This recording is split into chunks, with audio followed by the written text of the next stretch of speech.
خانپور ستھرا پنجاب کے sanitary workers حکومت پنجاب کی منظور شدہ تنخواہ لینے کی آواز بلند کرنے پر بے روزگار کر دیے گئے۔ خانپور اور گردنواہ اور فتح پور کمال میں تعینات سینٹری ورکرز نے پنجاب حکومت کے نوٹیفیکیشن کے مطابق 38,000 روپے ماہانہ تنخواہ دینے کا مطالبہ کیا۔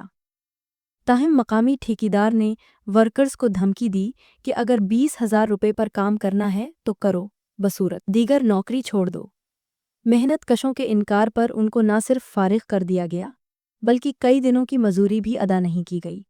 متاثرہ سینٹری ورکرز نے الزام عائد کیا ہے کہ انہیں زبردستی کم تنخواہ پر کام کرنے پر مجبور کیا جا رہا ہے۔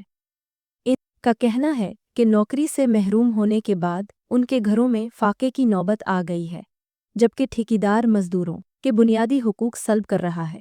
محنت کشوں نے وزیر اعلیٰ پنجاب، سیکریٹری لوکل گورنمنٹ اور commissioner Bahawalpur division, deputy commissioner Rahim Yar Khan, assistant commissioner Khan پور سے مطالبہ کیا ہے کہ واقعے کا نوٹس لیا جائے، ٹھیکیدار کے خلاف کارروائی عمل میں لائی جائے اور سینٹری ورکرز کو حکومت کے مطابق پوری تنخواہ دی جائے اور بحال کیا جائے تاکہ ان کے گھروں کے چولہے دوبارہ جل سکیں۔